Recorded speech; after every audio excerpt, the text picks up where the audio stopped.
This episode of We Are Libertarians is brought to you by Audible.com. Enjoy one free audiobook courtesy of We Are Libertarians. Choose from more than 100,000 audiobook titles, including works by Ron Paul, Walter Block, Murray Rothbard, and the Cato Institute. Audible.com also has audio of radio and TV programs and audio versions of magazines and newspapers. You can get the Audible app on any mobile device or download the audio to your computer. Go to audibletrial.com/WAL or head to WeareLibertarians.com and find the link to get one free month of Audible today. Welcome to We Are Libertarians for this week. I am your host, Chris Spangle. To my left is Greg Lenz, and to his left is... a couple of pillows and a towel. That's it. There's nobody else here. No. What the hell? Apparently, it's just We Are Libertarians, but that's just two. Right. There aren't any more than that. Everybody else has given up, just like I've given up. You just quit. But I have to because you show up every Thursday night and want to record a podcast episode, and I feel sorry for you. That's true. You are my only, outside or connection with liberty. You're like, I just really, hey, I wanted to get out of the house. Could we talk about liberty and stuff? Yeah, it'll be really fun, I promise. Chicks dig it. Yeah, that's not true. As a man who is new on the dating scene, I'm single, I'm ready to mingle, and not a lot of mingling happening. I don't know. The female friends and people that have liked our Facebook page seem to love the Spangle memes. That's because women love to make fun of me. That's a tradition that goes back to kindergarten. When Julie Mason just kept making fun of me. Did she now? Uh-huh. Dr. Mason. That really is just an inside joke for Greg and I since we went to grade school together. Yes. Oh, man. No, Julie Mason, my very first crush. How many times do you think her name's going to be searched on Facebook now that you've said that? Oh, I should delete that. Who cares? Tens and tens of searches. Tens of creepy libertarians searching her, messaging her. Yeah, I have to hand it to you. Your Spangle memes have been excellent lately. I should have not done two things in the course of the last 3 years.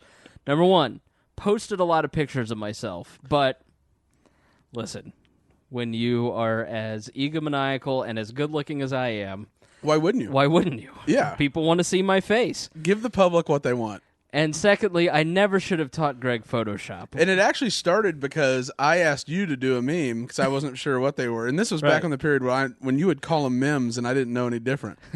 And then I was like, you know what? I am a marginally smart individual. I can figure out Photoshop. And I just played with it. And I was like, oh, this will be great. Once I can start putting Spangle's face on things from 4chan, this show's really going to take off. And you used the one meme that shall never be shared except on your personal Twitter feed, GTL... At GT Lens. At GT Lens. You can figure it out for yourself, because when you see the photo, you will go, oh my God. It's horrifying. It is. And I actually, dialed down the meme from its original creation. Just because I even asked, I go, am I allowed to put this out there? And you were like, very much no. Well, there was the famous Santorum. The only time that you've ever, in the history of We Are Libertarians, I've had to yell at everybody, including myself, and I've been yelled at. But Greg has only been yelled at one time. And you didn't even yell, you just took it down. I go, where did that go? Because it had 6 likes in under 30 seconds. It was the only lapse in judgment that you've ever had. It was a picture of Rick Santorum with a very unfortunate saying on it. A very, very unfortunate saying on it. If you were one of the original 6, know that I love you, and please message me. I have special gifts for you. We Are Libertarians tote bag is available for your pledge. Yeah, very, very good. The last one where you made me Ron Swanson is frighteningly accurate. It is unreal. I did that, and I was like, I don't even have to change anything. I just merely had to copy and paste, and then I copied his mustache and put it on you. Well, the part that was accurate was what you wrote. Because I don't like to get chummy with listeners. No, you don't like listeners very much. No, especially John Crumbs. I don't like that kid from Idaho. Oh, he is at Jerry Falwell U. Right. He's learning how to be a Baptist lawyer. Apparently, they start all legal code with the 10 Commandments and then go from there. Look out, Ralph Reed. Uh-oh. So, I want to thank a few of our listeners. A few. Give a little back with appreciation and thanks here.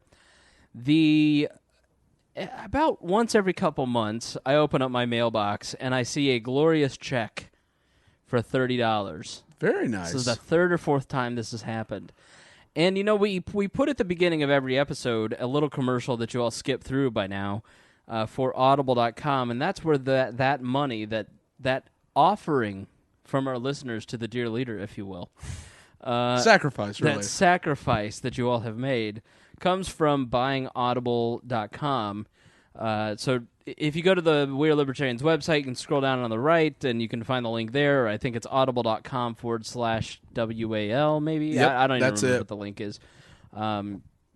Audible.com is an audiobook service, and they've got a bunch of libertarian titles like Ron Paul, Walter Block, Mises, Rothbard. Yeah, a lot of great history. Just there's a ton of stuff on there that you'd like. I love listening to audiobooks. I'm an Audible learner. Like when I do my show prep for the show and I read, I forget it all, or I just don't do it. That's obscene because to my behind me and to the left is one of the largest book collections I've ever seen. So are you saying all that money was just thrown down the tube? No, I'm talking about like reading current events. Oh, like if I can read a newspaper if it's printed out, but if I scan headlines and I scan kind of the basics, but reading is just difficult. You're Greg. a clickhole. Yeah, I like the Clickhole. That is my favorite website. The more than WeirdLibertarians.com. The Clickhole is the greatest website of all time. Trust me, as a web director of an entertainment brand, nothing is better than Clickhole because they are fantastic at headline writing. Yeah, content production, not so great. No, well, the point is they're making fun of BuzzFeed and all these other clickbait sites. Yeah, we digress. They are BuzzFeed trolls. So, anyways, what I really like to do is listen to podcasts before we prep. I listen to a lot of different podcasts. I listen to a lot of audiobooks. And if I hear it, then I learn it better. So I'm an Audible learner. And if you're listening to a podcast, that might be you as well. And you'll find that reading a book is you just don't have time to sit down at the end of the day and commit an hour to reading. Whereas if you put on the audiobook while you're cleaning, cooking, driving, you get 15 chapters done in a week. Oh, yeah. So it's just much more convenient. I learn a lot more. The performances are great. I love Audible.com. And, when you guys sign up for Audible and you stay on for you get one free month. You get one free audiobook if you sign up for Audible.com. And then if listen, I'm trying to do a commercial bit. This is pretty amazing to watch. I wish the listeners could see this. I am currently talking. I'm trying to talk about Audible.com, and my cat is rubbing on my earphones, on the microphone, on my lap. Now she's heading over. Don't come to Greg. over here. Oh, now she's on Greg's lap, rubbing on him. Get away from me. Ultimate sign of a cat affection. She just put her asshole in your face. Oh, get away from me. So check it out, audible.com. You get a free month, and then after you've 1 month of paid subscription, then Daddy gets a cut. Oh. Okay? Was that used on the recent wall web redesign? It was. So we've redesigned the website, and go check that out at weirdlibertarians.com. It looks very fancy. And we've also started to step it up with our subreddit, too. So if you are a Reddit user, go to reddit.r/weirdlibertarians and check out some of the links that I've been posting there and just stuff as I kind of peruse and I find the headlines and some of the stories that I find interesting, whether I agree with them or not. Just, because we pass links all day long in our chat. Oh, all day, yeah. And I'm just like, we should put these somewhere. Yeah. And so if you're a listener and you think, gosh... And who doesn't think about Greg Lenz and Chris Spangle throughout their day, I'm sure. I wonder what they're doing right now. If you think, gee, I'd like to share that with those funny, smart, intelligent, and I presume good-looking guys on We Are Libertarians, then go to the subreddit and post a link there, or heck, message it to us, tweet us, whatever. whatever your preferred, except Google Plus. We will not take anything from Google Plus. If you're on Google Plus, you can go post it on Google Plus, but I will see it in 4 to 6 months. So. And by the way, how was your birthday week? My birthday week was great. I mean, you are amazing as a monarch of the libertarian movement. The incredible amount of birthday greetings you got was nothing short of astonishing. Except for my grandma's. Cuts deep, man. But no, anyways, the joke. So you are responsible for part of this. A few very dear friends, dear friends, decided to throw me a surprise birthday party on Friday night. That I didn't find out about till Friday night, and I got a Facebook message saying, "Hey, you knew about it, right?" Like, no. Yeah. Gee, I wonder who that was from. We'll compare notes afterwards. It was the little female Cheney that comes on the show from time to time. Yeah. It was a surprise up until Maya told me about it 3 weeks before it happened. Not a soul told me. No. Is there like some special libertarian chat that I don't know about and I don't make the purity cut? No. I'll explain later. I'll explain what happened to you later. No, so Maya, after the Creating Maya podcast that we did, she goes, "Listen, I hate this surprise party bullcrap." She didn't say bullcrap, but there's children listening, I'm sure. On this date and at this place, there's going to be a party for you at this time, and that's why I wanted this, and that's why they're asking for this information. I'm like, thanks. It's very sweet of someone to want to throw me a surprise party. If you knew how awful most of my birthdays have been, like one of the highlights of my birthdays in 1997, I got to go to my grandpa's wake. I mean, that's a highlight of my birthdays. Wow. So this is very sweet. I mean, it's I have a lot of internet friends, and not necessarily a lot of close friends. So it's very sweet of someone to do this for me for the first time. And then how was Maya attendance? About 15 people. Oh, that's good. Yeah, no. Well, the picture you took, there was no one in it, and I felt horrible. But I was like, I would have been there, but I had no idea. There were a lot of people who messaged me who were very upset at me that I didn't invite them to my birthday party. Your surprise party. My surprise party that I didn't know about. Well, you did now. I did, but so I now can't you really say gotta feel anything bad. because I didn't want to let on. And the person who put it together doesn't listen to this, like most people don't. And so, that little podcast, that's cute. You're familiar with this, I'm sure. Yeah. So I didn't want to ruin the surprise for them because it's exciting to throw a surprise party. It's almost as much of a surprise for them as it is for you. Yeah. So, but about 15 people showed up, and I took a picture where one side of the room was totally empty, and I said I had a surprise. Someone threw me a surprise party, and here's the attendance, and it was like nobody. And it got a lot of comments and likes, and a lot of concerned people saying like, I felt terrible. And I saw that before I got the message from the individual that threw it, and I was like, this surprise party is not literal. Like, you're supposed to invite people beforehand whose birthday it isn't. The homeschooled are very odd. They're very odd. They have very, very weird way about going things. Yeah, and the funny thing is Maya didn't even show up to the party. Well, it was a protest. So, no, I totally get why she didn't. I mean, it's sort of a social anxiety thing. And Well, you were lavished with praise for an entire week. Well, she thought that like there was going to be a ton of people there because she thinks that everybody likes me. But that's just because no one likes her. So when anybody ever has anything nice said about them, she goes, wow, a lot of people like them. And so I'm surprised we're not closer because that doesn't happen to me. Yeah. So she thought, oh, gosh, it's a surprise party for Spangle. Everybody likes that guy. So I'm not going to go because there's going to be a lot of people there staring at me. And it turned out to be like all of her best friends. Those are the only ones that showed up because the people who threw it didn't have access to a lot of my different friend circles. So really was a lot of like libertarians from the Rupert campaign, which is great. I loved it. It was flattering that anybody showed up because trust me, I was nervous. It's like, what if I walk in there and nobody is there? And the person who threw the party was like, that was a serious concern of mine until about 2 days ago. I was like, don't tell me that. Well, if she didn't message people 30 minutes beforehand, it might have been a little different. This was the different person. This is a sweet person. The one you were dealing with is not sweet at all. Is dead to me. Yeah. is very dead to me. Yes. So that was Friday. My birthday was the following Tuesday, and so Greg made a point of telling everybody that it was my birthday on Facebook, like every day. Sunday night at like 1 a.m. Sunday night, Monday, like. People are messaging me 2 days before my birthday saying happy birthday whenever it was. I wanted this. It was kind of like just a sociological, or I guess a psychological experiment. How uncomfortable and how bad can I make people feel that they don't even know? Because Facebook has that where your birthday may not be public, right, or may not be on there.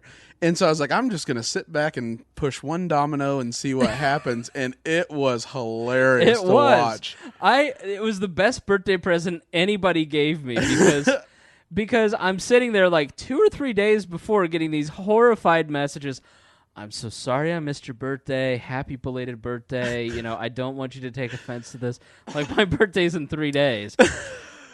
I'm so sorry I didn't know what it was. Right? I know, that's what I didn't get to see that. And that's what I really wanted to see, was if I could get them twice. It was the greatest troll. You gave me the ability to troll friends and family, and that is just all I really wanted. I know. Trolling is the best gift you can give anyone. So nice.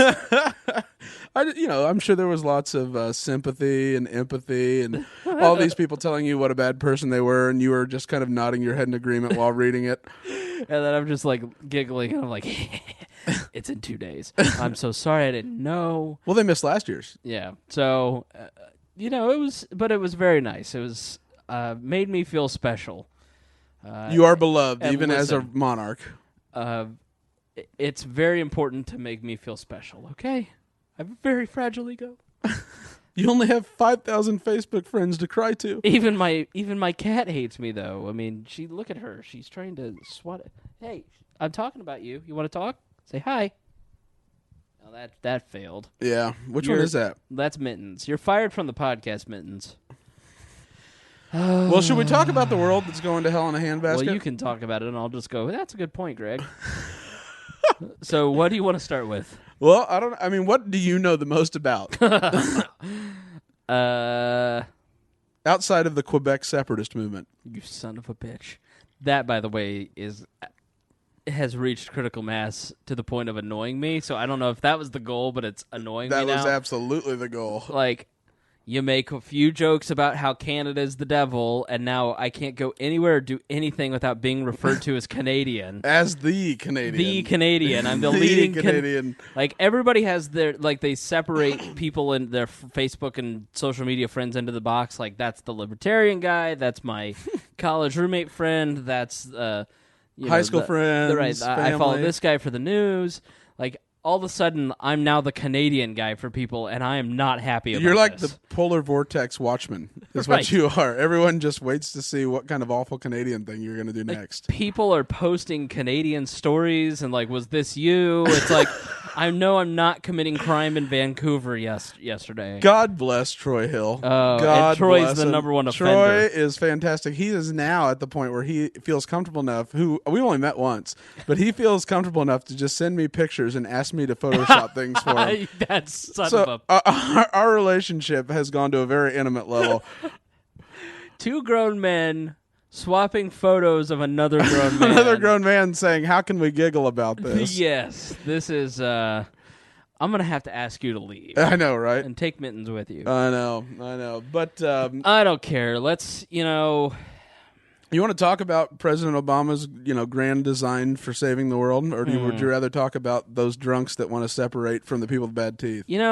I want to talk about Scotland because this is something that I know almost nothing about and almost doesn't seem like it's a real thing. It's almost like I'm watching like a Canadian Bacon type version, or it's one of those things where, they're getting to separate, but they're not really getting to separate. Wink, wink. We're going to make them a territory, but they're legitimately trying to gain their independence from England for the first time, and England for the first time in 307 years. Yeah, so it seems to be a pretty big deal, and it's a very big deal for England. I mean, Scotland has most of the oil reserves. So tell us, and I think the vote's tomorrow?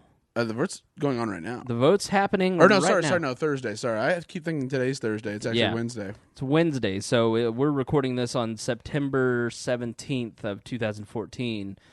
For those who are listening long in the Constitution Day. Constitution Day. Happy Constitution Day, everybody. Notice how the president didn't talk about that today because that would require asking Congress to authorize air strikes on a terrorist organization. Well, that's a little constitutional, right? Well, he's got like 30 days, but that's to commit Right. troops, not necessarily do strikes. Right. We'll talk about that later. But let's get to this. Let's get to the Scotch. I want to hear about this. What's happening? So the Scottish people, and it starts in 2012. So you have a newly elected Conservative Prime Minister, David Cameron, agrees to the Edinburgh Agreement with the head of a quasi-functioning, quasi-self-sovereign organization in Scotch. It's going to turn into a Ron White podcast quick. Scotland Nationalist Party leader. And so they meet, they have this signing of what's called a concordant. And what it was to allow a referendum on Scottish independence. Now, at the time, David Cameron was newly elected. He was very Margaret Thatcher-esque. He was a English conservative, which is kind of like a blue dog Democrat in the United States. And they had this formal signing of the Edinburgh Agreement saying that Scotland would, by XYZ time, 2014, have the ability to vote for independence. Well, it was less than a 5% chance of happening. And so the actual text of this agreement is very, very, very vague. There's nothing binding. There's no pre-commitment to plans on how things would be carried out. There's no talk of currency, of sovereignty, of who would get what. And because that happened and no one took it seriously, we're at the point right now where a YouGov poll as of 2 days ago said it was 2% in favor of the pro-separatist movement. And now, as of today, though, that was 2 days ago. As of today, it's looking like 50-50 or 51-49 in staying together, because this kind of crept up on people. As of a month ago, this thing was not even close. It's almost like to compare it to something here in the United States. And I guess this is why I hadn't really taken it seriously. And then, like, a week or two ago, I was like, oh, this might actually be serious. The Constitutional Convention is one of those things that everybody always talks about. It always gets introduced into the General Assemblies. The Tea Party crowd eats it up. Right. But, the progressive left eats it up because then they can open Pandora's box. We're totally against a constitutional... Well, I'm totally against a con. But it's never something that's it's like the pasty white guy version of Comic-Con. Yeah. Oh yeah. wait. Comic-Con is the pasty white version of Comic-Con. But there's some Asians there. It's never that's racist. There's never like an actual movement. It's never going to happen, but that's almost like what this was like, and then all of a sudden wait a minute. What all of a sudden happened is they opened up the Democratic playbook. So the way this worked out was Cameron's this newly elected conservative, and he starts subscribing to austerity. Right. Traditionally, Britain would have just had the European or their central bank, print money, pay off through the inflation and devaluation of the currency, pay down their debt. But David Cameron, as the staunch conservative, decided we're going to make cuts to the welfare state. Mm-hmm. All of a sudden, that gave the Scottish National Party their opening. And so they started making it, because it's funny, England and the rest of the United Kingdom outside of Scotland is conservative, which not really, but that's what they call themselves. Now, Scotland is where the labor unions come from, the minimum wage, the socialism, the welfare state, all of that originates in Scotland, but they are only, roughly they're a third of their GDP, or not a third, but like 15% of their GDP, but they're only like 8% of their population. Right. But they have been so popular because of their progressive policies and the class wars that are inevitable in England, that they were able to get traction with this. And so they started talking about how all of a sudden David Cameron was going to cut back pensions, guaranteed pensions, labor protections, all these things. And this spread like wildfire. Combined, I'm sure Braveheart was shown on like a TBS or BBC over and over and over. But in reality, that's the only way he was able to do this. Then he had a series of debates, and he did incredibly well. their leader, I think it's Alistair. Oh, his last name's escaping, like Sinclair, I think. He put out a white paper of the policies, and it was essentially a positive Bill of Rights. It was saying you'll get a minimum pension, we will not inflate away the currency, you'll get all these things. It was the opposite of like a James Madison or Thomas Jefferson Bill of Rights, but it was really popular. It spread, and as David Cameron didn't even acknowledge it, he just ignored it, it grew. Right. And so now we're at the point where tomorrow night, there's a real likelihood that Scotland could set off the equivalent of an Arab Spring, but for small, independent regional states. Because that's the real concern for everyone. Spain will not allow, if Scotland wins, Spain is not going to vote to allow them in the Euro at all. Really? Because they don't want Catalonia, where Barcelona is, to break off. On top of that, Quebec. Yeah. You're going to get all... Yeah. Right? Yeah. That's another concern. Say no more. Exactly. Of course it's a concern. It's in Canada. Well, you know why? You know who the first country to recognize the Ukraine after they broke off from the USSR was? Who? Canadians. Son of a... Right? Listen, they're so anti-Putin. We here on the podcast are very pro. We're pro-Putin. We're pro-Pooty Poot. Yes. No. Uncle Vladimir is a very close friend. For those of you who can't read sarcasm, that was a joke. Yeah. I feel we need to make a sarcasm tag here for some of you people, based on some of the emails. You people, the kids who don't understand sarcasm. Yeah, the literal group. Right, the literal. Yes. The literal libertarians. Yes. The literalitarians. Usually homeschooled. Right. But, however, so this sets off a huge number of implications, right? So imagine this. Imagine tomorrow. Oh, you want to take a break from it? No. Okay. No. Keep going. Imagine tomorrow that Indiana broke off from the United States. Now, we've had this in this country once, right? Civil War. Right. So states seceded. And what was that? I'm not familiar. Yeah, it was... I went to public school. It was when all of a sudden the states' rights movement got commandeered into, you're a bunch of racist slave owners, and... is that the War of Northern Aggression? I learned about that in Atlanta. Exactly. Right, exactly. with that bastard Sherman. Yeah, and then all of a sudden it was hot as hell down there, and there are no more trees. Speaking of which, screw you, Brett Bittner. Yeah. I can't come to the podcast tonight.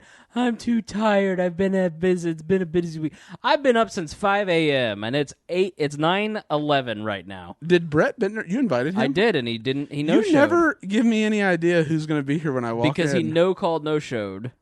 And I like to keep you fresh and on your toes. Lazy Southerner. So I blame Sherman for this. Anyway. He's destroying our podcast as we speak. But like, if you think about it, it is pretty historic because in the United States, the last time anyone tried to secede, and not like from an individual state like a Northern Colorado or, all these like various movements they all started out like the Scotland independence movement, but they don't go anywhere.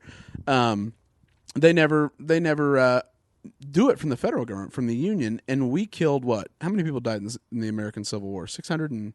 Well, there was, 50,000 soldiers, but it was like, I don't know. I thought for some reason I had like in my head it was either 300 or 600,000 as one or the other. Right. Individuals. And in Scotland right now, it's a bunch of people talking about whose fish and chips were the original, were OG. But it sets off the implications. So like if Indiana seceded from the United States, what currency would you go try to buy things with tomorrow? That's a good question. What about your savings account? Would that be denominated in Indiana shekels or American U.S. dollars? So is it one of these things that everybody kind of thinks that they want it, but then when you start really putting the details down on paper, everybody goes, "Wait a minute." Well, that's what the opposition. So like David Cameron and the rest, and President Obama came out in support of keeping everyone together. They're trying to act like all of a sudden there'll be an overnight devastation to the U.S. or the world global economy. Right. Well, that doesn't happen because the way the agreement was set up is they have, before they become fully independent, there's a segue, a transition period. Sort of like Hong Kong. Yeah. Transitioning to China. And so it's not till March 24th, 2016, and that's not even like a hard date. That's a tentative agreement. Like they're shooting for that. And so the real questions are, right now, Scotland is responsible for, because they're a part of the United Kingdom, they're responsible for part of the UK's debt. Right. What part of the national debt are they going to take on? The other thing is that the oil revenue that England makes, the United Kingdom makes, is in the North Sea, which will Right. be Scotland's, and they think they're just entitled to it and they're going to take it. Watch how non-violent that'll be. Yeah. England is going to free the shit out of Scotland again. Oh, yeah, they're going to liberate them from Right. their oil addiction. Hey, you with your cute little ballots, guess what? That's our oil. Exactly. And so there are just so many questions. And then in the debates, the question was, what currency are you going to use? And the guy that's leading this movement just assumed they'd be able to use the British pound. Oh, no. The United Kingdom is threatening them that any institution that trades with Scotland in the British pound will be subject to a predatory tax. Or in the United States, what would be a predatory tax. And so there'd be no incentive for anyone to trade in that. And then on top of that, they don't have a central bank. They don't have any assets to create a central bank like gold or any precious metals. Right. It's just one of those things that all of a sudden this got away from them, and everybody was sitting there like, oh, God, what are we going to do now? Right. And then pensions, like if you have a pension from or you're a retiree in Scotland, from your pension comes from the United Kingdom. That's separated. Yeah. That it doesn't have a currency they can issue. Right. All of a sudden, that becomes a real thing where I can't buy food, and not a, oh my God, William Wallace, we're free. Because as a libertarian, I sit there and I go, wow, independence, great. But then you're telling me it's a bunch of socialists. They're just going to destroy the whole country within like 3 years. Oh yeah, it'll be, and they want to set up, so they want their oil because they were born there and that's their natural right or whatever. Right. But they have no way of defending it. And they're going to take their oil revenues, and the goal is to put that into a sovereign wealth fund like a Norway or something like that, which isn't a bad idea. It's just, how are you going to stop probably the 6th to 8th largest military power in the world that's on the same island as you, that you just said, screw you guys, from going and taking your oil? ISIS took oil fields from the Iraqi government, which is U.S. backed. Right. Watch what happens when a bunch of drunk Scotsmen try to take over an oil field and hopefully not light themselves on fire. Well, this is great. We talk about ISIS and Ukraine, and we talk about all this, but you think, the Western world, we're done with all that World War I, World War II crap. Then you hear stories like this, and you're like, great. Here comes the IRA. Well, I mean, that's the thing, is it's more peaceful than that. I think it'll be drastically more peaceful because they have some government institutions, and it's a gradual transition away. I just think it's going to get ugly when it comes down to, all right, here's how much debt you have to take on. Right. Because they contribute roughly 9% annually to the deficit, but they account for 30% of GDP. So are you just going to take it equitably, or are you going to be or say, well, this is only our part? Right. And so they responded to the threats of not being able to use the pound with, well, we're not taking any debt. Right. But that's not possible, because then no one else in the global financial world would allow you to issue debt and be willing to buy it for anything other than like 30% interest. So let's talk about the finality of it, because most likely most people will be hearing this after this is already decided. What happens if it fails, in your opinion? If it fails, it goes away forever.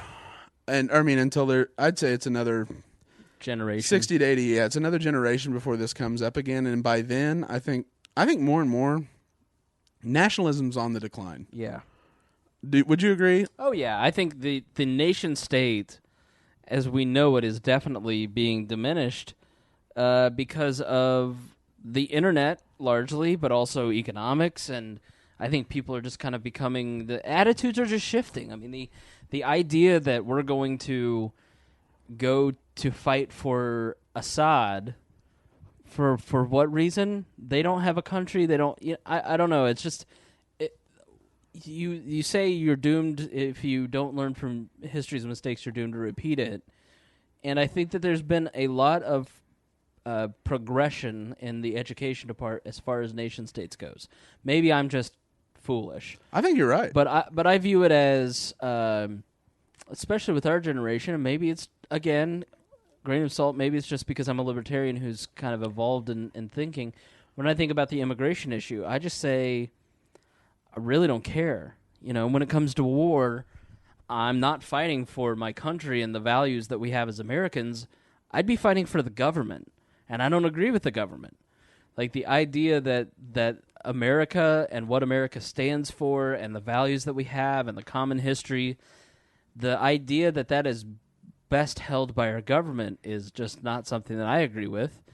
And if you wanted me to pledge allegiance to the flag, i.e. the United States government, F you, because Snowden and the wars and torture and so many of the civil liberties erosions, they don't believe in that crap. Why should I believe in that crap and salute them? So, as an American in the most one of the most jingoistic countries on the planet, I get to use that word because my last name is Spangle. In the country that is the last remaining superpower, if I feel that way, I can't imagine how somebody who has no, Americans are mutts. We have no, there are definitely defined ethnic communities, but you and I certainly don't hold on to an ethnic heritage. Not at all. I mean, you're Native American. I'm mostly German and Native American and Dutch and Irish, and I had spätzle for dinner, but that's about as close as I get to. Did you really? I did. I made some spätzle and sausage. That's amazing. Yeah.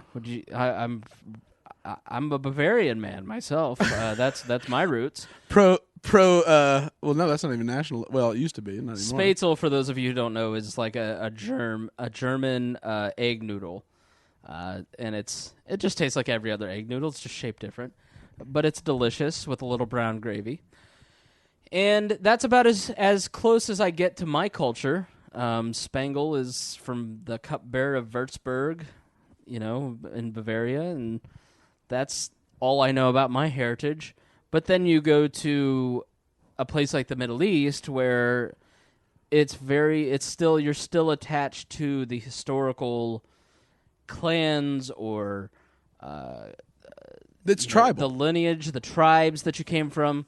The notion that Iraq exists in the form that is Iraq in this day and age is so foolish to me. Why are we trying to force the Sunnis, the Shiites, and the Kurds to all coexist in the state of Iraq when that was some imaginary line that we in the West drew for them after World War II? And in some cases after World War I, depending on your country. And those borders are constantly changing. If the people of southern Ukraine are Russian, they speak Russian, and they want to be part of Russia, who gives a crap? You know what I mean? Like, it's the idea that the Ukrainian government and the rest of the world would fight Putin over territory that those people want to be Russia. They want it to be Russia. I just look at it and I go, this is silly. Why are we fighting over this? So you would support the separatist movement? Regardless of ideology, or no? Are there conditions to it? I mean, a people have the right to dissolve the bands of government if it doesn't work for them.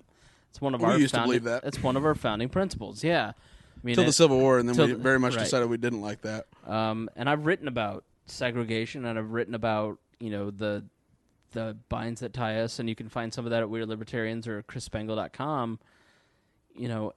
About this very subject, but.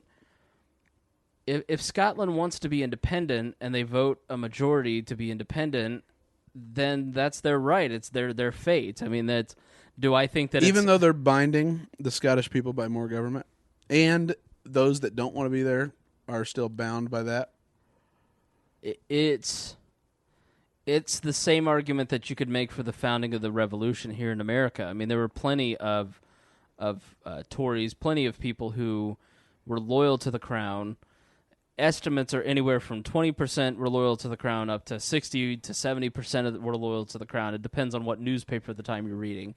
It wasn't there wasn't accurate Was it polling. Fox or MSNBC? Yeah, it wasn't accurate. We can't even do accurate polling in the internet age, let alone in 1775. But, that's always the argument, and that's sort of the folly of government, is that there's this idea that a vote can speak for every individual. And, we live in a country where certainly very little about our federal government reflects anything that I believe that the federal government ought to be, if the federal government even existed in the first place. And boy, that phrase right there, if I ever run for office, will be on a TV commercial, won't it? Yep. Luckily, it'll be as a libertarian, and so you're good. You're in the clear. Right. It's consistent. Yeah, no, I'd never be a scumbag Republican. Didn't you used to like organize things for 9/11 and like the What war in am I, a Iraq? terrorist? Yeah.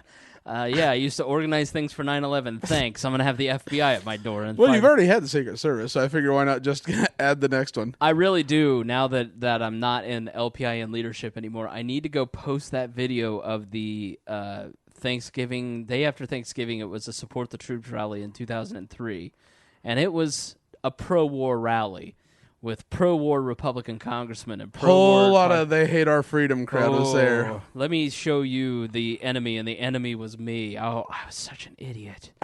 I mean, being 21, why does... Listen, if you're under the age of 25 and you're listening to this, especially you males, because women have their crap together more than men, that's no doubt. Well, Stop it. So, it's true. You don't know anything at all. Like, I think about when I was in college and the stuff that I said and did. I just don't know how every grown-up around me didn't just slap the piss out of me every 5 seconds and go, shut up, you. Like, I just was so... Everything changed. I didn't stop really growing until 25, and politically, I still am growing. You listen to this podcast, you listen to almost nearly 100 episodes, you hear my transgressions and my progressions. That was a little Jesse Jackson impression for you. You hear my change, and I don't think anybody is ever really done learning when it comes to politics. So, and I think a lot of it too is that you can get pigeonholed trying to apply. One thing I hate for a lot of libertarians, especially when they do the public TV shows, like when they go on Stossel or they go on Bill Maher, he has Gillespie on, is the principles are the framework with which you interpret something. Unfortunately, the world is so often a principled response it won't accept. The reality of this situation, and I think the Scotland thing's a perfect example. We're watching a group of individuals, maybe 51% want their independence. right. And yet 49% don't. In reality, the 49%, it's not like they can just all of a sudden take theirs from the Scottish government. Right. This is allowed because of a piece of paper written down, a concordant, which is the closest thing in the United States to a concordant, by the way, and I forgot to say this, is like a non-binding resolution. So this is going to get challenged legally even if they win. Right. There is no liberty option for these Scottish people that maybe just want to be left alone. Sure. They can't go anywhere in this world and be left alone. The more quote-unquote libertarian option is to stay with the socialist government of England. Because he wants less of a state than your guy. Right. Even though he's not cloaking it in nationalism. Right. So it's one of those things where every episode we may get blasted because what'd somebody call it when Joe took that poll? If you listen, it was like, oh, we are the statists. Oh, we are statists, except for when Amaya, the moderate libertarian's on. Yeah, that person I know was making a joke. But. Yeah, but I mean, that's how sometimes it feels because we don't always disagree. But the pure libertarian a lot of times is the very, very young libertarian, and I feel like for us when we look at something, we've seen enough happen now, even though we're only 29 and 30 or 31. We know that sometimes what looks great doesn't always end up that way. There's always a string attached somewhere, and like democracy was going to be great for Iraq. I guess it doesn't even. I mean, how democracy? We need to bring freedom to that country. I mean, that nothing could have been further from the truth. We just created a vacuum when in reality, it's the very idea that we're creating a vacuum to suck up all the terrorists into that location to torture, terrorize the people of that country and not us, may have been the design all along. That was the design, was to milk us. I mean, that's the Al-Qaeda and the Muslim Brotherhood produced a pamphlet, and the first thing is drag us into a two-pronged war and bankrupt us and then watch us never be able to leave. Right. I'm talking about our end. Oh, yeah. Go over there, fight a war in that region, suck up every terrorist so they're fighting us there so they don't come and bomb us here. We destabilize their region so they're so busy fighting for territory in the Middle East that jihadists don't have the resources and the strategy to come and attack us here. And so what that means is that we callously, not we, but the government that we have elected, callously looks at human life in Iraq as less valuable than American life. That's the principle of, that is one of the foundational principles of nationalism, is that I as an American am worth more than the life of a Canadian. That's probably true. Right, that's true. Or that my life is worth more because I live in the freest, richest, goddamn best country in the world, where Toby Keith can get drunk and sing on stage, by God, about America. My life is worth more than someone from Vietnam or Taiwan or Puerto Rico, or, and that's why people like Hugo Chavez rise to power. That's why people like the Muslim Brotherhood and the jihadis and ISIS rise to power, especially in South America. That's why you see the rise of the strongmen. That's because the IMF, the World Bank, the Americans, the American government, and our financial system, they exploit the resources of these countries and manipulate their people into giving them their resources. There's a great book by John Perkins called The Confessions of an Economic Hitman. Yeah, and you can find a few things about him and by him on Netflix, some documentaries that are very insightful. And so we exploit the resources of these countries for our own gain, and then the guy who says, hey, they're nationalist, why shouldn't Venezuelans be nationalist? Why are we going to let the first world bully our people when we have inherent greatness in us? And these are the traditions that define us, and we need to unite against the common enemy, the Americans. What American is going to respond to that if it were happening in America? We sit there and go, oh, well, Obama just blames America first. Oh, I'd paint my car with the American flag and play nothing but Hank Williams and have a shotgun going out of the window at all times. If Canada invaded Indianapolis, I'd be the first one with a gun to join the resistance movement. You know how many beheading videos I'd be in? You only have one head, Greg. No, I would be conducting. Well, we should erase that for the podcast. That's unfortunate. It's a joke about Canadians' lives being less than ours. Well, that is true. Yeah, right? You'd be recording. I'd put them in a hot box with hungry mittens. Oh, wow. Oh, that's torture. That is torture. So... But, I mean, is there something to look at that, though? Because it's like you talked about. The vacuum of power is what was created in Iraq. And so we're going to see, if we see Scotch independence, we're going to see, hopefully they have their act together enough and they have enough institutions. It can be a incremental, slow transition. Right. Assume they don't. Assume Britain decides to be a big bully. And they say, you know what, screw you guys. You're not using the pound. We're going to impose a tax. You're not going to have access to the global debt markets. You're going to have your oil. That's nice. But guess what? We're going to say no one can sell goods, or we're not going to buy goods from anyone that decides to buy oil from you guys, and you're isolated alone. Right. What do? The government falls. Yeah. The people don't support it any longer. What happens? They either have to go back to the British government, hat in hand, and say, please take us back, and they'll enact draconian concessions, or a strong man rises, an authoritarian, we need order in this time of chaos that makes you proud. And there's only one man for the job. Who? Toronto Mayor Rob Ford. Well, has cancer. Oh, really? Diagnosed today with a rare form of cancer, and it's probably incurable. Oh, well, that makes my joke totally inappropriate. I was telling anyway. I was going to say that if one man could rule Scotland with an iron fist, it would certainly be him, but hopefully the cancer's not in his fist, is it? No, I don't know exactly what it is. It was just the Business Insider headline right before I was coming over here. Oh, I actually felt bad because I don't always feel bad for Rob Ford because I feel like he's really an American that's stuck in a Canadian body. And if you had to live your life with such dysfunction, then surely you'd do crack with the homeless. I mean, he was a man of the people. If anyone that was ever actually from Chicago, it's Rob Ford. Yes. And so, but it is sad, but I don't know. Is that something where I look at this trend and I look at when you look at even voluntarism from a foundational perspective, assume voluntarism is possible. Assume anarcho-capitalism, whatever brand of non-statism you subscribe to.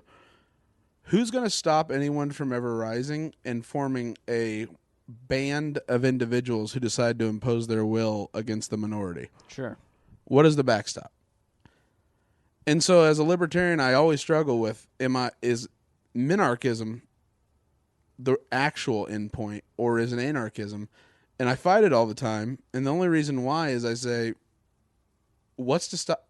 I mean, human history is, it's not always government. It's because government's nothing different than a group of individuals who can finance followers going and dominating. Right. So it doesn't have to be the government. It can be whoever, because people have shown they don't always stand up to it. Well, even in this society in this government where we're a socialist state, or we're welfare liberalism is what, welfare liberalism, the wealthy 1%, and I'm not a Wall Street one of those people, but the wealthiest, most powerful people in our country still rule and tilt the scales in their favor. So that's, you always hear one of the best arguments against any kind of anti-libertarian argument is, and how is that different than now? You just have to be able to back up facts. It's like, well, none of those guys would be powerful if it weren't for the government. Sure. Because everybody would not be able to be a corporation. They'd have to be individuals. Right. So it's, I don't know. No, it's one of those, I see this theme, because I feel like we talk a lot about incrementalism, and we talk about we support small improvements of liberty, but in the case of Scotland, the improvement of liberty is a socialist state over maybe a small majority, if that, because realistically, if they win, it's 51%, and those are the people who have the most to lose, because they're being told that their pensions and all these things are going to be taken away from them. It's all these things the state gives them and requires. Right. So is that a good thing for liberty? Is that a bad thing for liberty? We're sitting here looking at an independence movement going, well, damn, how does it affect liberty in individuals' lives to choose to self-govern? Right. All right, well, let's wrap that up and move on to Obama and ISIS. Do you have any final points on Scotland? No, I just was, and sorry to ramble. No, you're fine. I just thought that was I struggle with that, so I'd love to hear what listeners think. How should they contact us? What's the best way to get a hold of us? Send us gifts. Well, yeah, I mean, preferably gold, frankincense, and myrrh. Send me the gold. You can have the myrrh. We'll give Joe the frankincense because he likes to smell pretty for Mickey. That wasn't a racist joke. So no, it wasn't. No, it wasn't. I thought I was going to go there. Frankincense is the incense, right? Yeah. Yeah. Yep. Myrrh is the ointment. All right. You definitely need the lube. And Joe definitely needs the incense. But it's holy. Right. So it might set my skin I on bet fire. It's holy. I bet it's holy. All right. Yes, Greg, you may pee. How did it go? Are you okay? I feel good. All right. I feel good. The magic of editing, the magic of podcasting. And we're back. Had this been a radio show, you would have heard roughly 2 minutes of urinating and flipping around on the internet going, oh, a new Kindle. Like. Right. I wonder if my new iOS 8 update is, damn. Jeremiah, I'll have to text you back later. Speaking of, are you going to get the new iPhone 6? I want to feel it in my hand before I choose. Inevitably I will have to upgrade, obviously, but I'm not going to stand in line to get the new iPhone. I don't have that kind of money.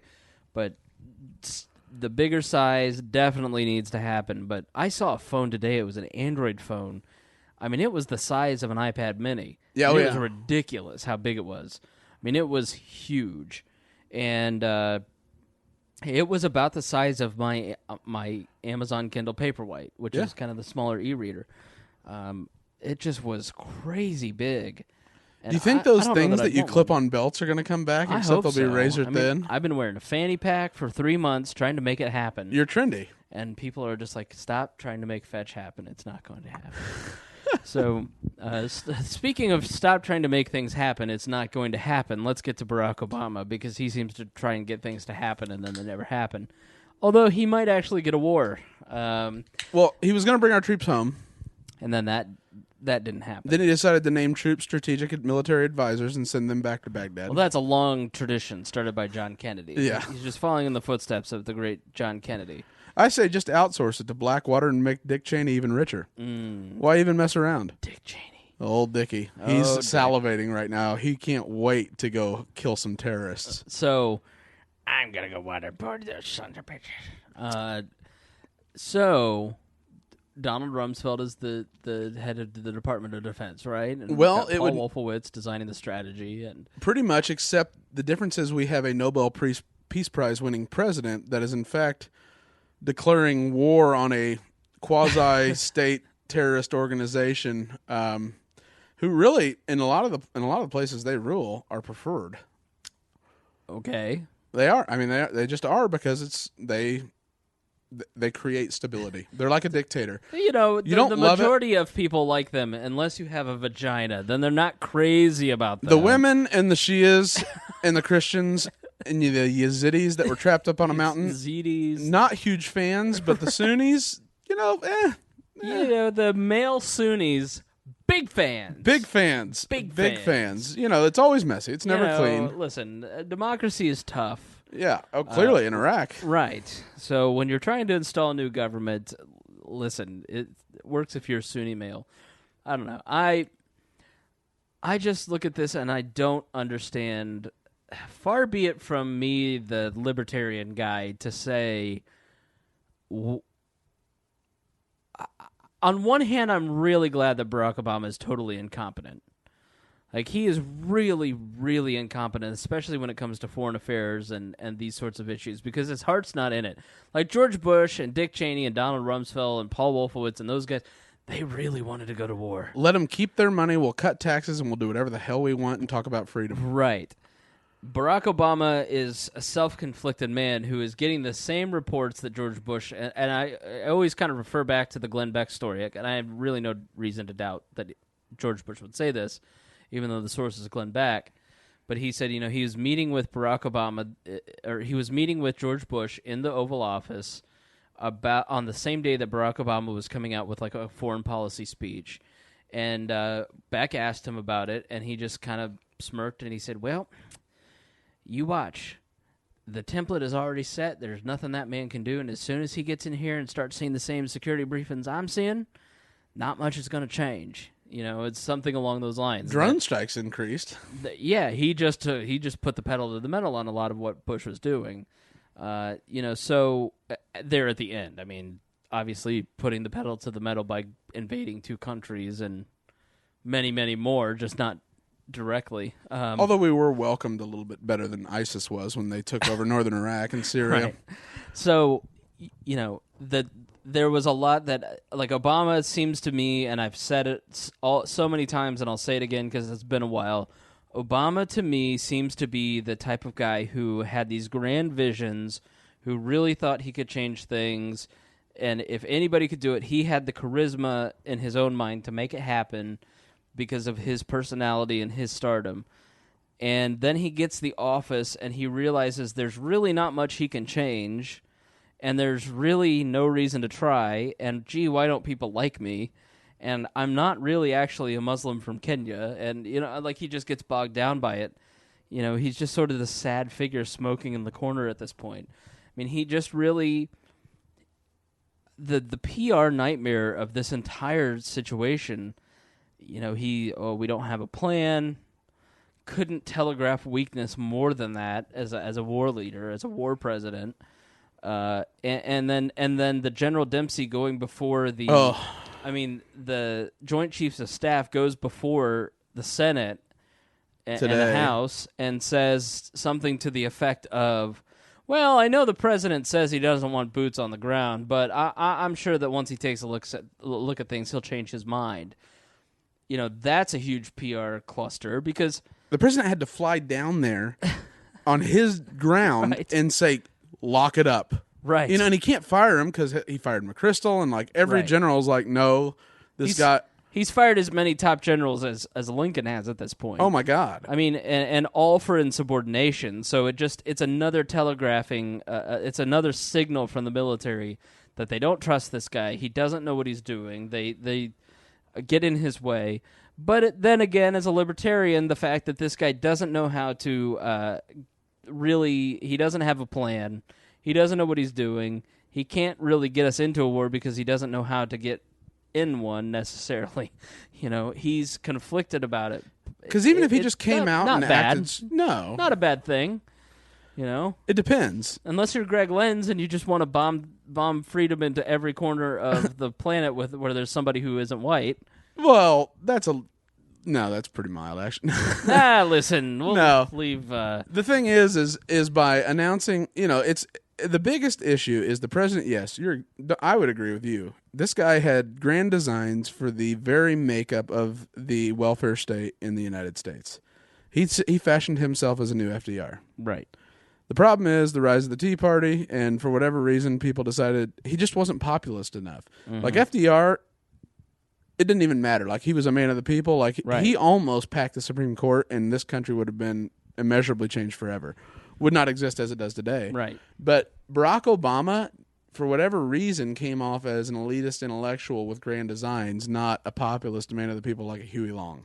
Right. He's definitely more Woodrow Wilson. Yeah, exactly. Without the racism, and it's a different media than it was then. Everything was very controlled and very, you had 3 channels of information coming at you if you were able to get that information. And if you did it wrong, they took your transponder license, and then you were a network without the ability to broadcast. And now everyone is able to get a sense. I mean, as somebody who works for I work for a nationally syndicated radio show. It's an entertainment show. It's the Bob and Tom Show. Please look us up, like us, help me out, visit our page, get me, get the podcast, all that stuff. But you're around people who are in the public eye. We have a lot of guests that come on. I work with people who obviously are on the radio. People are exactly who you think they are. Like, if you have a sense about someone that they're a jerk, they're a jerk. If you think somebody's actually really a decent guy, they're really actually a decent guy. I mean, so in this day and age, we get a sense of what's going on, who people are, what they're really about, where you didn't have that with Woodrow Wilson. No. I mean, I just have never subscribed to the theory that Barack Obama is some sort of Machiavellian mastermind building a secret network of liberal cabalism, when he really just looks like a guy who hates his job. Yeah. And it's funny, Harry Reid, when Barack was first elected, or President Obama, sorry. When President Obama was first elected. Molested. And that's not a joke. I wish you'd quit laughing. Sorry. Anyway, he met with him and he goes, "You're excellent. You're going to hate the Senate." Because the president does, he used to have the ability to speak, inspire. He was the great healer, but he also came at a point in history after George W. Bush, who was arguably the worst media president since probably his father. His dad was really bad too. But the president just looked so great, and he looked like a brand new breath of fresh air, but he was meant for the Senate. The guy's a wonk. Yep. He's a nerd. He is very into public policy. He didn't used to give a crap at all about foreign policy, and the reason he didn't is because he thought people are rational enough that we'll just figure out a way to align interests, and everybody's gonna we can coexist for just long enough we don't have nuclear war. If I speak this into existence, everyone will realize how brilliant it is and just grab onto it. Yeah. Yes, exactly. And he's idealistic. He is he just can't grasp the world exists in a way where people don't act rationally. And, it was like the bitter clingers thing he made about Americans. Take that and put that on steroids, and you get a lot of the rest of the world that is in unrest because they are tribal. They don't have access to the internet. They don't go on Wikipedia benders. They don't watch MSNBC and Bill Maher and whatever. They have one access to knowledge, what the individuals who allow it to exist tell them. And so you end up creating a fundamental territorial country that exists on paper but not in reality, and there is no going up. You can't walk up to one of their tribal leaders and say, "Listen, hey, isn't it kind of crazy we're all fighting?" Mm-hmm. No. Yeah. It's a lot. The only way to deal with them is like a Vladimir Putin does, an iron fist come down on them and hope, either make them rich so that you control them or scare the hell out of them, or you tell them and create a lie that Allah is mad at them for being so angry. Right. Yeah, I mean, it's The problem is Barack Obama can't reason with the person that is living in Syria right now. Exactly. You just can't. Much like George Bush couldn't personally liberate the people of Iraq and make their life better. And that is the folly of interventionism and intervention in foreign affairs. It's foolish. It's folly, and doesn't make it, the answer isn't always just do nothing, but sometimes that is the answer. Sometimes that's the best answer. Right. Like, Saddam Hussein looks fantastic to even the the biggest political dissident in northern Iraq right now, Right. or in Baghdad, because all of a sudden you're the target because ISIS is rising and having or ISIL, which the president insists on referring to it as the Islamic State of Iraq and the Levant, and Glenn Beck thought was a cataclysmic, apocalyptic sign, because that included Israel, Right. right? Yes, right. And why does he choose ISIL? ISIL means so the Islamic State of Iraq and the Levant, and the Levantine states are the Syria, Turkey, Iraq, Iran, Syria, Morocco, Jordan, the southern Mediterranean, northern tip of Africa, and Israel, Israel quasi-Palestine, all the way over into Spain. And it really doesn't matter what you call them. The very nature that they're a caliphate means they have to be expansionist. And so that's what made it so funny about the president saying we're going to arm the moderate rebels. And then the Senate voting on that today. And passing it in the House, and the Senate votes tomorrow and finalizes it. But do you know how much it's going to cost to train each moderate rebel? How much? $1 million is what's been budgeted per moderate rebel. Oh, my God. $1 million per individual.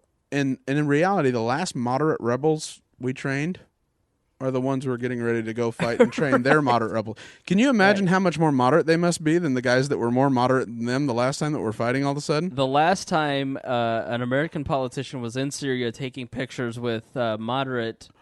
That got exposed as a hoax. Okay, well, maybe. Who knows? This is media. So John McCain wasn't meeting with members of ISIS. Rand Paul said it in an interview today, and he got blistered because the media watchdogs can't wait to destroy Rand Paul because he likes he supports pot and freedom exportation. Right. But so it turns out that may have been a hoax. But I mean, we won't really know. Nah. But who he did meet with was the Al Nusra Front, who is the Al-Qaeda affiliate in Syria. Right. Who, guess what they want, assuming they're successful in defeating ISIS and Assad? The Levant? They want a caliphate. Right. They subscribe to pan-Islamism. So they were, and the reason we didn't back them last time is they were less moderate than the moderates we did back. Right. So it's a Hail Mary. Crazy. It's a Hail Mary, and I don't feel sorry for the president because he is an academic elite that subscribes to the idea he can perfect the world. Right. You can't. You put out fires when they pop up, and you do your best to make sure that your citizens are safe, secure, and as free as they can be. Right. Well, any other thoughts on ISIS and ISIL? We're running short on time here. We're going to see ground troops. Absolutely. Dempsey, the chief of staff, basically told us that. I mean, that's the thing about conspiracy theorists, and I know we're wrapping up 9/11 here. You don't need conspiracies for all this stuff. It's like right in front of your eyes if you actually read the newspaper and you see what's happening. I mean, the Joint Chiefs of Staff is basically telegraphing to us there's going to need to be ground troops to take care of this. And everybody in Washington and anybody who's paid attention to the news knows it. Any kind of, little old dumb me here in Indianapolis, Indiana, who basically just reads the newspaper and has a podcast and opinions. And a monarch. I am a monarch. I am king of my castle. My subjects, Mittens and Cornelius, are well fed. But I am the worst monarch ever because I serve them because they're cats. It should be the other way around. But at some point we're going to have to go in. We're going to have to produce ground troops if we want to take care of them, because airstrikes are fine if you're fighting like Russia and you can see their tanks. when you're fighting something like ISIS and a counterinsurgency, or an insurgency, either way, they're highly mobile. The intelligence is bad. They're going to move into different places. They're going to hide in places with human shields. That's the danger. It's and then all of a sudden it's the PR nightmare for the Obama administration, where 400 kids have been killed, along with one ISIS leader. And oh, by the way, they were wearing American flak jackets and driving American Humvees. What are we doing over there? And really, if you have an air war taking place, you've got to have on the ground intelligence to find out where things are moving. You have to have coordinates, and it's a fantasy to say that we're going to be effective with just drones and just missile strikes. It's not going to happen. There's going to be ground troops at some point if they're going to seriously fight ISIS. And how much do they ratchet up the American people to scare us into? Did you see the major news story today? Uh-uh. A guy got convicted today of being. I mean, the trial's been going on, and he ended up working with 2 FBI plants to recruit people and send them over to Syria. And so our first ISIL fighter has been convicted in the United States as of today in New York. Really? Yep. And then the other big thing is that down on the Texas border, that's where a lot of the propaganda is happening. Listen, you're not going to scare a bunch of Texans. Like, I don't care what weapons you have. I went to, I spent a couple years there in college. They're not going to be ruled because they'll just get out their Chevy Silverados and they'll make makeshift bombs. They don't like you, and I dare you to come to that border. You'd be better off going to New Mexico, Arizona, or California, where you can just fall over it. It's all American military bases. You can fight them. They'll put up a good fight. Don't go to Texas. Yeah, they think the U.S. government is not interventionist enough. Go to their border. Oh, my gosh. It makes the Gestapo look like UN fighters. Right. But, it's funny. We know where this is going. Right. We know that we can't do anything because the president goes in his speech. That's what the tweets that Joe. I had no idea Joe Ruiz going to turn that into a blog post, and luckily I was coherent enough at that time of night that it kind of made sense. So I apologize if it seemed a little rambling, but the point is, the president said we're going to drive them out. Where are they going to go? Right. They live there. They are members of the community. They're right now. They're on the rising tide. They're on the team that's winning, and so some of them made bets. ISIS is no different than the Al-Nusra Front that we are going to arm and train now in Saudi Arabia. They're no different than the only ones that we can even back are the Free Syrian Army, who are defectors from the Assad's army that want a democracy, a secular democracy in Syria. For whatever reason, we've never decided to support them. We'll support anyone else. Any of the the less crazy Islamic, jihadist fighters, but the Free Syrian Army is now who we're finally starting to reach out to, because last week, the big development on the night the president made his speech, that night, the second largest group of moderate rebels, 48 of their members, including their top guy and 2 and 3 and 4 in command, were taken out in an underground bunker in a suicide bombing by an ISIS plant. Jeez. So it's not winnable. He can't support Assad because there's so many geopolitics is at work. Despite John Kerry recently dining with Assad. Yeah. The first time I said, that's the first time in his entire adult life he's been useful is because the guy's had dinner with Assad a couple times over the last 10 years, and he can talk to him. And Assad's going to play us like a drum. Right. He is going to say, listen, what helps me stay in power? He's a dictator. So if he needs to be Team America, he'll be Team America and have Charlie Rose back over and wine and dine him. Right. Also, congratulations to Mrs. Assad on the birth of their new child. Yeah. She's pregnant again. Yeah. Which Mrs. Assad? Yeah, good point. But it's an unwinnable, and so the president's strategy, which he's going around trying to sell people on, is we're going to fund the moderate rebels in Syria, who were too crazy for us to fund and train last time, which is why ISIL formed, the rebels. So we're going to go to the second worst, pray that they can beat the guys we trained, funded, and have now taken over control of the arms of the Iraqi army. Right. if that works and somehow they're able to win and the Iraqi government can really build a coalition government in Baghdad and take back control, hope and pray they don't just set their sights in Syria, topple Assad, and watch the Russians march in and start raining down on them, and they don't care about committing ground troops. Right. They will make these propaganda ISIL videos look like bad horror movies from the 60s. Right. Russians are not subject to the same human rights things that we are. I mean, I had a conversation with a couple Russian kids back in college, and they're like, we don't know if it's true or not, but our special forces and many of our regular military men, they're forced to train in pools of blood. Okay, you're just talking about the ruthlessness of the Russian military, and you can only imagine how much that's changed under Putin over the last 10 years since I had that conversation with him. But he was just talking about how, as we were comparing militaries and measuring the size of our navies against each other. And he's like, we would destroy you in war because we are fucking crazy. We are drunk all the time. And he was drunk on vodka as the time I was speaking to him. But they don't care. Do you think Putin cares about human life in any way, shape, or form? He cares about maintaining power and making Russians proud. Right. And so that's one of the things that bothers me about the president is it's not that his worldview isn't an idealistic good thing. Like when he came in and said, we're going to approach the Arab world and we will extend our hand if you'll just unclench your fist.